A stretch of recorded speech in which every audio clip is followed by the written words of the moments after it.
And this morning, we have an update on Joran Van der Sloot. He's the 24-year-old from Aruba who's a longtime suspect in the disappearance of Alabama teenager Natalee Holloway. Well, in Peru on Thursday, he was formally accused of murdering another young woman last June. And prosecutors there want to put him away for a very long time. More than a year after being arrested, Joran Van der Sloot is now officially being charged with first-degree murder for the killing of 21-year-old Peruvian student Stephany Flores. Flores was found dead in a Lima hotel room in May 2010 after meeting Van der Sloot at a nearby casino. Edward Alvarez is the lawyer representing the Flores family. The accusation requests 30 years in prison and a fine of $75,000, says Alvarez. Flores' body was found 5 years to the day that Alabama teenager Natalee Holloway went missing in Aruba in 2005. Van der Sloot has been a prime suspect in the Holloway disappearance. He was arrested twice in connection with that case, but was never charged. Van der Sloot's next court hearing is scheduled for September 12th, when officials are also expected to set a date for the upcoming trial. And Jean Casarez, a correspondent for truTV's In Session, has been following this case closely, and she joins us now to talk about it some more. Good morning, Jean. Good morning. Thanks so much. A year ago, he was arrested, only charged now. What took so long? It's a long time. You know, the Peruvian legal system has similarities to ours, but there are a lot of differences also. What's happened in the last year is there's been the investigation. That is done by the judge in Peru.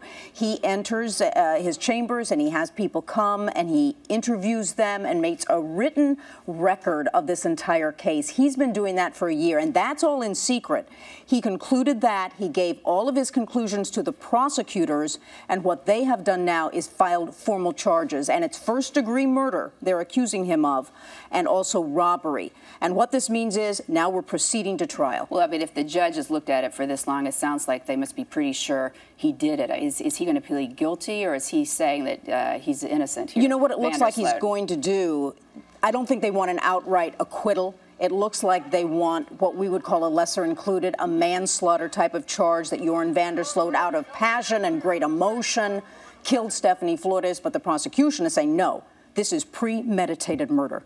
All right. Now, obviously, we all here in the U.S. know the name Van der Sloot because of Natalee Holloway. Is this going to have any bearing on her case? Have they gotten more evidence from him to suggest that there may be charges there as well? I don't think so. Now, the one thing they do have that the FBI has wanted, and we believe they must have it, is the hard drive of Joran Van der Sloot's computer, because his computer was on him when he was arrested a little over a year ago. But as far as any negotiated deal that he'll give up information for Natalee Holloway to get a lesser sentence, I don't think Peru would do that, because Stephany Flores is their girl, and they're going to want prosecution to the fullest extent of the law on Joran Van der Sloot. All right, well, Natalee Holloway's mother, Beth, yesterday, it was Thursday, gave a statement. Let me just read a little bit of it. She said, "It's clear there's a mountain of evidence to back up the murder charge in this case, and authorities did a good job making sure they processed it all. So perhaps now justice will be served." Do you think that even if they don't get that extra charge in the Holloway case, at least there's some relief seeing him now? I'm sure there is, but I'm sure Natalee's mother has mixed emotions because she doesn't know what happened to her daughter. The family of Stephany Flores, I spoke with them yesterday. They're very happy that formal charges have now been filed. They do know what happened to Stephany, as horrible as it was, but Natalee's mother doesn't have those answers. All right, Jean Casarez, thank you so much for joining us.